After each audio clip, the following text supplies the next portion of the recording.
মুসলমানের বাচ্চারা যাবে, মুসলমানের সন্তানরা যাবে, মুসলমানের সন্তানরা যাবে। আরে যুদ্ধ যদি করতে মন চাই সামনে সামনে কর, আরে তোরা করবি না, কারণ তারা ভালো করে জানে তাদের বাপ-দাদারা বদরের যুদ্ধের মধ্যে টিকতে পারে নাই। কথা বলেন ঠিক কিনা? তবে এতটুকু মনে রাখবেন, উলামায়ে কেরামের গবেষণায় দেখা যাচ্ছে এই ইহুদি জাতি অতি শীঘ্রই লাঞ্ছনার মালা গলায় পরবেই পরবে পরবে পরবে। কথা বলেন ঠিক কিনা? এবার শিক্ষিত সমাজের আমি একটু মনোযোগ আকর্ষণ করব, কষ্ট হবে না তো?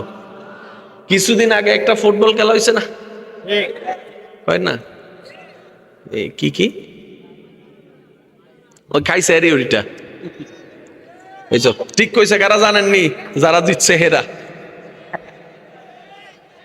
আচ্ছা, এই খেলা সবাই মিলে দেখছেন, নেপালের লগে খেলা হইলে দেখতেন নি? নেপালের সাথে খেলা হইলে দেখতেন কেন? এটা একটা দল হইল নি, এটা একটা দল হলো, এই দলের সাথে তো খেলা জমে না। খেলা হতে হবে বাঘে মহিষে লড়াই, খেলা হতে হবে বাঘে মহিষে লড়াই। এখন যদি দেখেন হাতির সাথে ইন্দুরে ঝগড়া করে, দেখার আগ্রহ নেই। কথা বলতে হবে, কথা বলতে হবে, ঠিক না? যদি দেখেন হাতি আর বাঘ, কই দেখ এটা জমবো। এবার আমি আপনাদেরকে প্রশ্ন করব, আপনার উত্তর দিবেন। দুনিয়াবি ক্ষেত্রে কোন দেশ বেশি শক্তিশালী, ফিলিস্তিন নাকি ইসরায়েল? আবেগ দিয়ে কথা বলেন না, বুঝে কথা বলেন। দুনিয়াবি ভাবে কোন দেশ বেশি শক্তিশালী? টাকার ক্ষেত্রে, ডলারের ক্ষেত্রে, পারিপার্শ্বিক দেশের সাপোর্ট হিসেবে, তারপরে আপনার বোমার ক্ষেত্রে, ড্রোনের ক্ষেত্রে, এটা সবাই মিলে বলেন না। ড্রোনের ক্ষেত্রে, মিসাইলের ক্ষেত্রে, প্রশাসনিক ক্ষেত্রে, বিভিন্ন দেশের সাথে সম্পর্ক ঠিক রাখার ক্ষেত্রে, অর্থনৈতিক ক্ষেত্রে, সামাজিক ক্ষেত্রে, সব দিক দিয়ে শক্তিশালী ইসরায়েল। ভাবেন, কথাটা একটু ভাববেন। এবং তাকে সাপোর্ট দেনেওয়ালা অনেক দেশ। পক্ষান্তরে ফিলিস্তিন দুর্বল আর দুর্বল। খাবার নাই, পানি নাই, চিকিৎসা নাই, রোড নাই, বোমা নাই, এই নাই, সেই নাই, সাপোর্টার নাই, কিচ্ছু নাই। কিচ্ছু না থাকার পরেও আজকে বছরের পর বছর এই ইসরায়েলিরা ফিলিস্তিনের উপরে 40, 30, 50 বছর হামলা করার পরও ফিলিস্তিনিদেরকে এখনো দমাইতে পারে নাই। কথা বলেন ঠিক কিনা? একটু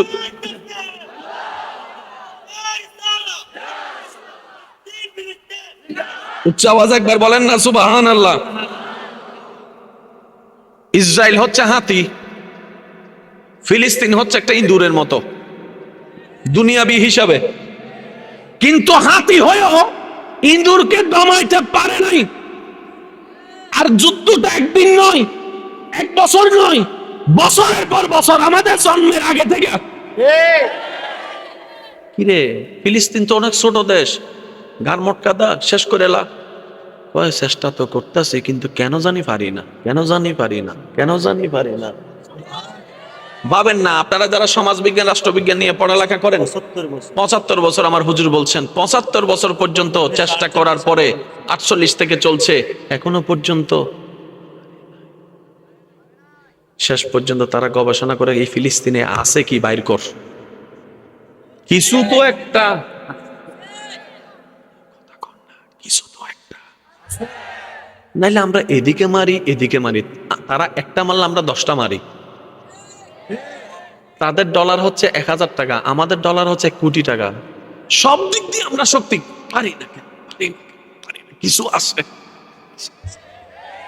শেষ পর্যন্ত তাদের ধর্মগুরুরা গবেষণা করে দেখে এই ফিলিস্তিন হচ্ছে সেই স্থান যেটার সম্পর্কে নবীর হাদিসের মধ্যে ঘোষণা পাওয়া যায়। ফিলিস্তিন হচ্ছে সেই ভূমি যেই ভূমিতে আল্লাহর প্রিয় বান্দাদের পদচারণ হয়েছে। সুবহানাল্লাহ। ফিলিস্তিন হচ্ছে সেই জমি যে জমিনের মধ্যে নবী রাহমাতুল লিল আলামিনকে আল্লাহ মক্কা থেকে আকসা এনে ইমাম বানিয়ে নামাজ পড়িয়েছেন। সুবহানাল্লাহ। ফিলিস্তিন হচ্ছে সেই জায়গা যে জায়গার মধ্যে আল্লাহর প্রিয় বান্দাদের পদচারণ হয়েছে। আল্লাহ তাআলার বিশেষ রহমতের নিদর্শন পাওয়া গিয়েছে। সুবহান। এবং অতি শীঘ্রই এটা স্বাধীন হবেই ইনশাআল্লাহ। বলবেন না? কেমনে হবে আল্লাহ ভালো জানে। আরেকটু জোরে বলেন না। আলাম তারা কাইফা ফাআলা রাব্বুকা বিআসহাবিল ফিল আলাম ইয়াজআল কাইদাহুম ফি তাদলিল ওয়া আরসালা আলাইহিম তায়রান আবাবিল তারমিহিম বিহিজারাতিন মিন সিজিল। এত বড় বড় হাতি আসছে আল্লাহর ঘর ভাঙতে। আব্রাহা বাদশাহ এত বড় বড় হাতি লইয়া, বড় বড় হাতি লইয়া আব্রাহা বাদশাহ বলে যে দেশটা আমার, প্রজা আমার, খাওয়াই আমি, কিন্তু তারা আমারে সিজদা না করে করে কোন জায়গায় একটু খবর নিয়ে দেখতো। দেখে যে তার চাইতে বেশি সম্মান করে মানুষেরা আল্লাহর ঘর খানায় ঘর কাবাকে। সুবহানাল্লাহ। সে কয় যে আমার খাইয়া ঘরের সম্মান করস, মানতাম না, ওই ঘরটারে উড়াই দিমু। মক্কা শরীফের সে কাবা ঘর আর কি, এইটারে উড়াই দিমু। বড় বড় হাতি লইয়া কাবা শরীফ ভাঙার জন্য আব্রাহার দল রওনা হয়েছে। কোরআনের ছায়া তলে বোঝা যায় সূরা ফিলের বড় বড় হাতি নিয়ে আল্লাহর ঘর ভাঙার জন্য যখন আসতে লাগলো। আল্লাহর ঘরের খাদেম ছিল নবীর পূর্বপুরুষ। সুবহানাল্লাহ। উনি যত্নে ছিলেন। ঘটনা অনেক লম্বা, মুক্তসর করে বলা, শেষ পর্যন্ত আল্লাহর উপর দায়িত্ব ছেড়ে দিয়ে উনি সেখান থেকে সরে গেলেন। আব্রাহার বড় বড় হাতি দল, সবাই মনে করতেছে শেষ, আজকে শেষ, আজকে শেষ। আল্লাহ কয় তোদের প্ল্যানিং তো তোরা করছস, এবার আমার প্ল্যানিংটা বাকি। সুবহানাল্লাহ কইলে কি কষ্ট হইব? আল্লাহ বলে যে তোমাদের প্ল্যানিং আলাদা, আমি রবের প্ল্যানিং আলাদা। এবার সকাল যখন হয়ে গেল, আল্লাহ তাআলা আলাম তারা কাইফা ফাআলা রাব্বুকা বিআসহাবিল ফিল আলাম ইয়াজআল কাইদাহুম ফি তাদলিল ওয়া আরসালা আলাইহিম তায়রান আবাবিল। আল্লাহর ঘর ভাঙার জন্য আব্রাহা বাদশা বিশাল বিশাল হাতি নিয়ে আসলো আল্লাহর ঘরের বিপক্ষে। আল্লাহর পক্ষ থেকে আল্লাহর হুকুমে যুদ্ধ করার জন্য কোন বিশাল হাতি আসে নাই, বিশাল কুমির আসে নাই, বিশাল দানব আসে নাই। আল্লাহ ছোট্ট ছোট্ট পাখি পাঠিয়ে দিয়েছে, ছোট্ট ছোট্ট পাথর দিয়ে। বলেন সুবহান। পাথর ফেলছে, ঢুকছে, সব বাইর করে লইছে। আল্লাহর পক্ষে আসছে কি? ছোট ছোট পাখি কন্যা যেরকম আল্লাহর পক্ষে আসছে কি?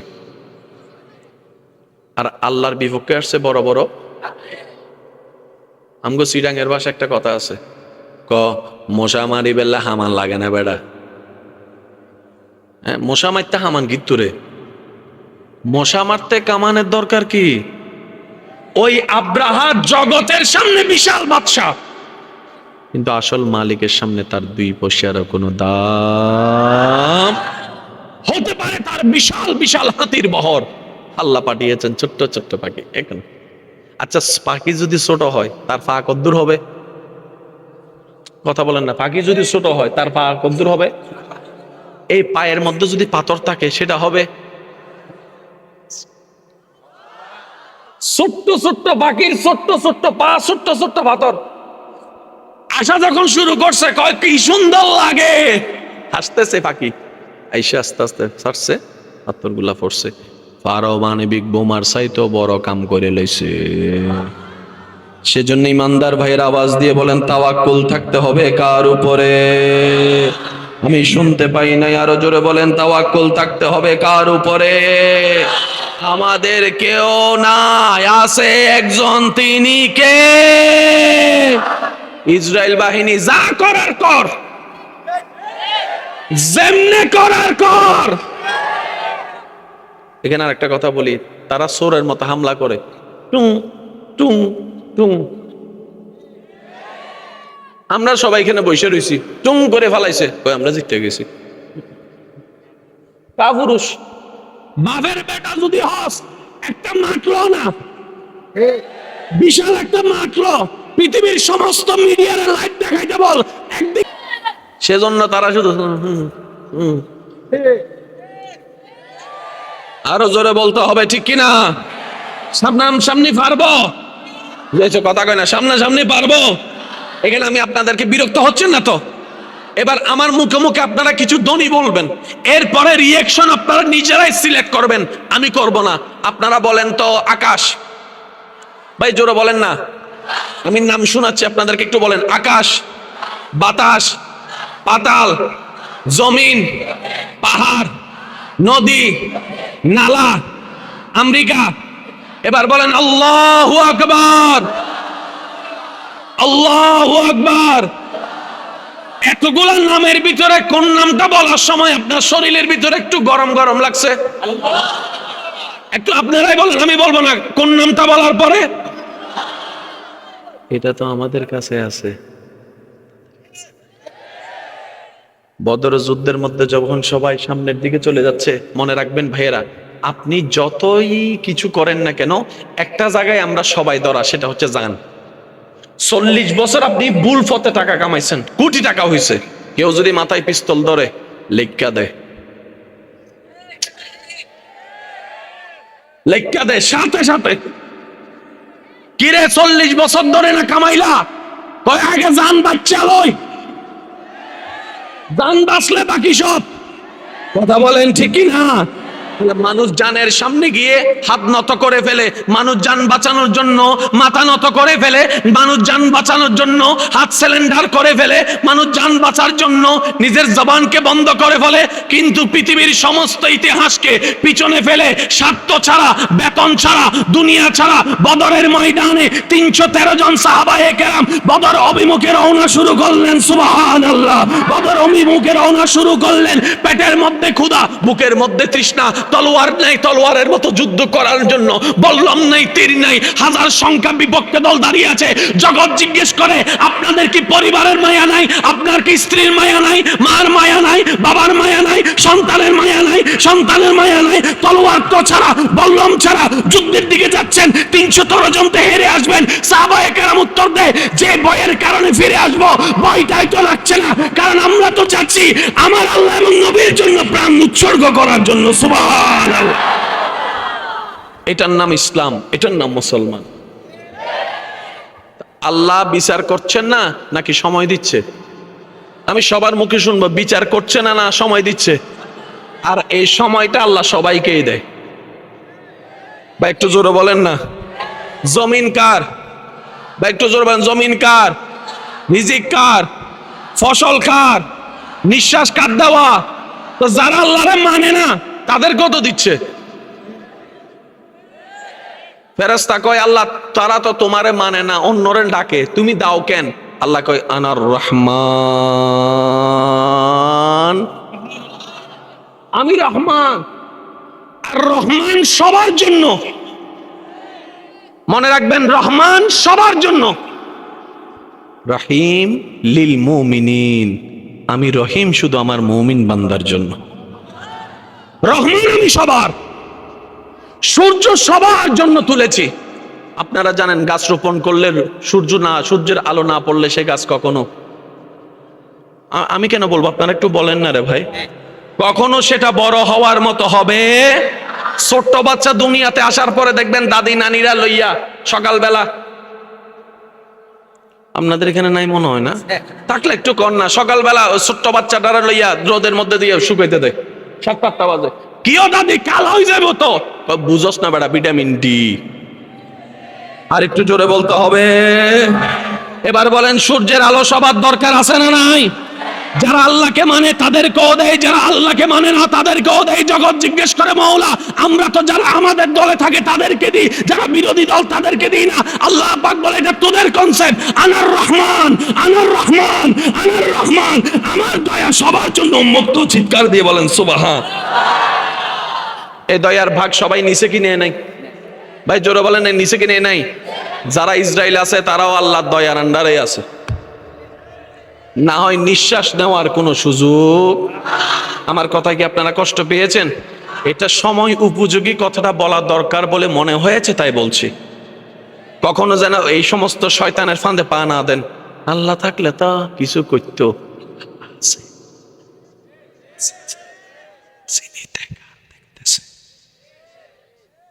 টাইম হইয়া লোক, টাইম হইলেই আমার ভাই বলতেছে, সার দেন, ছেড়ে দেন না। আল্লাহ আমাদের সবার ঈমান হেফাজত করুক। আর একটু জোরে বলবেন না ভাইয়া?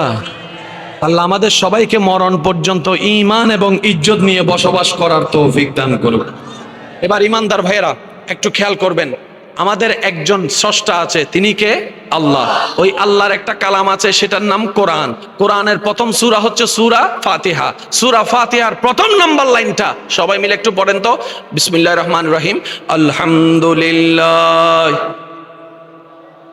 মাশাআল্লাহ মাশাআল্লাহ, আরেকবার আলহামদুলিল্লাহ। মাশাআল্লাহ, আরেকবার, শেষবারের মতো আলহামদুলিল্লাহি রাব্বিল। একবার বলেন সুবহানাল্লাহ। আল্লাহ তাআলা পৃথিবীর শ্রেষ্ঠ দামি কিতাব কোরআনুল কারীম সূরা ফাতিহা দিয়ে শুরু করেছেন। সূরা ফাতিহার মধ্যে প্রথম লাইন আল্লাহ দিয়েছেন চারটা শব্দ, আলহামদু লিল্লাহি রব্বিল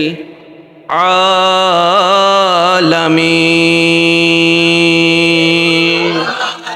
মাইকের আওয়াজ এই মুহূর্তে যত দূর যাচ্ছে, যে যেখান থেকে শুনতে পাচ্ছেন, গভীর মনোযোগ। আল্লাহ তাআলা শুরু করছেন আলহামদুলিল্লাহি রাব্বিল আলামিন, যার মূল অর্থ হচ্ছে সমস্ত প্রশংসা আল্লাহর জন্য। কে? আল্লাহ, যিনি আলামিনের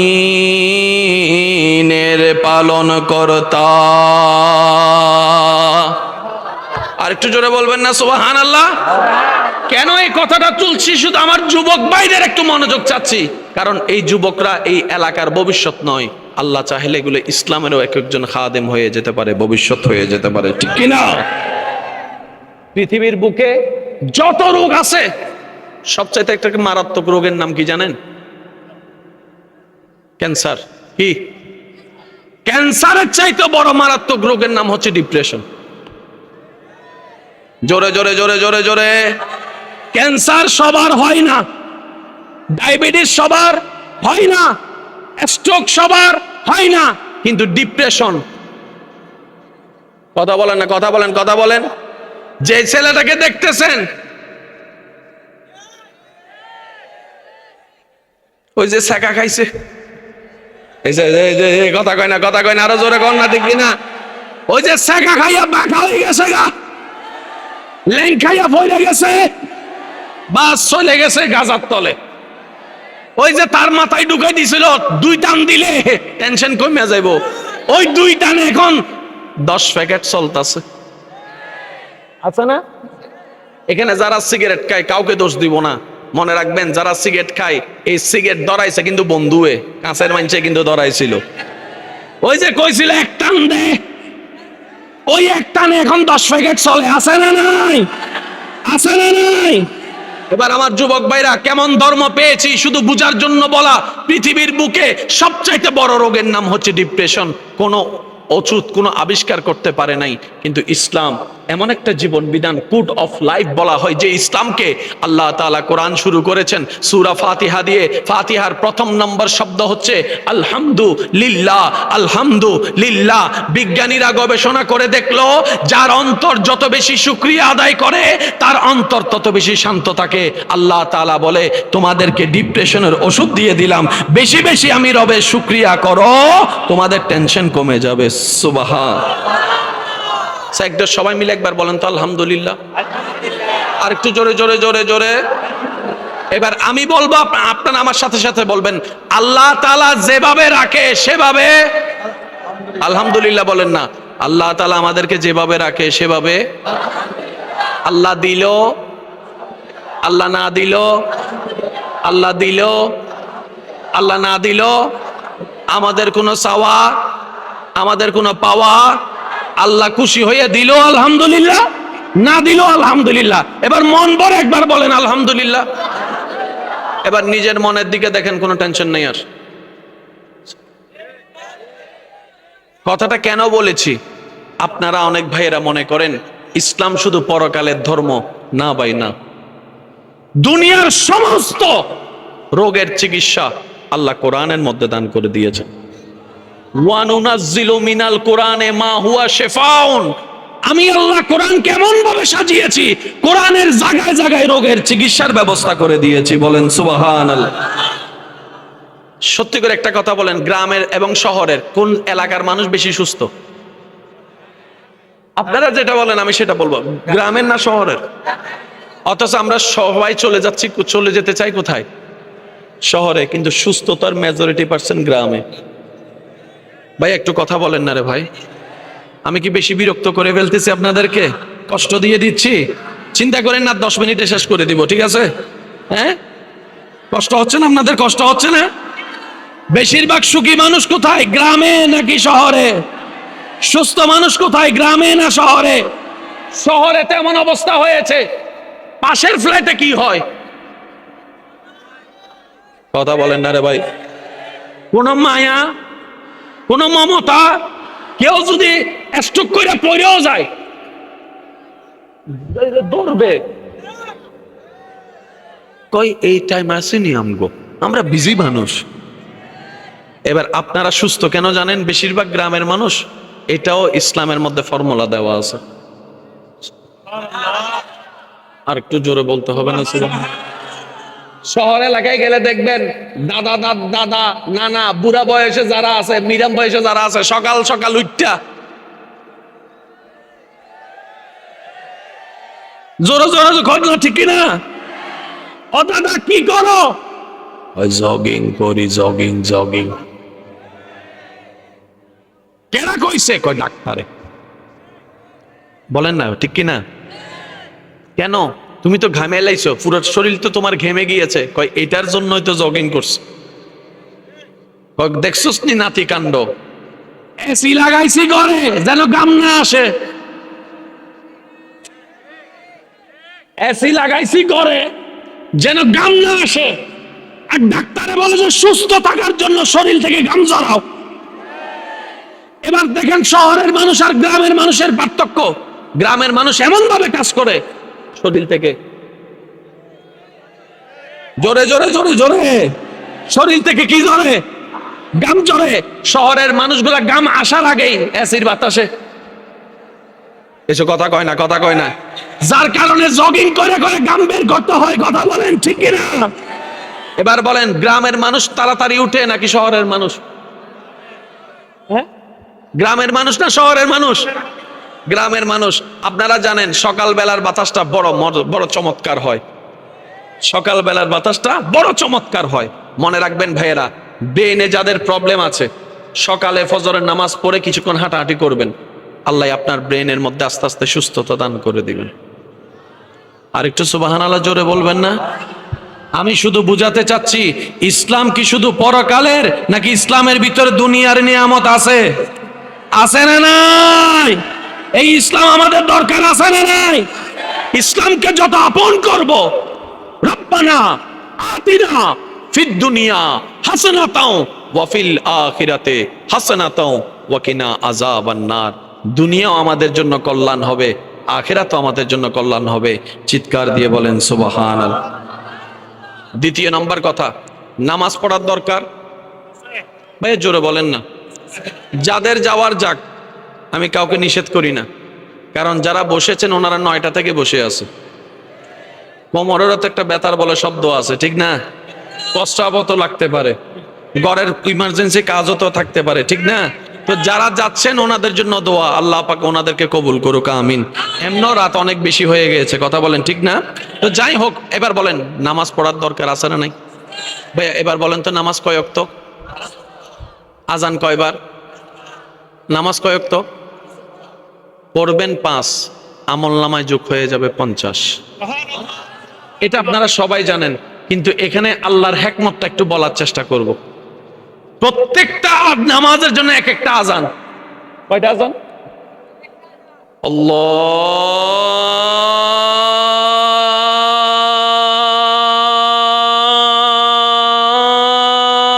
আল্লাহু আকবার, আল্লাহু আকবার। আর একটু জোরে বলা যাবে? এই আজান সবাই আমরা জানি। আজকে বলছি, আপনারা মিলে দেখবেন,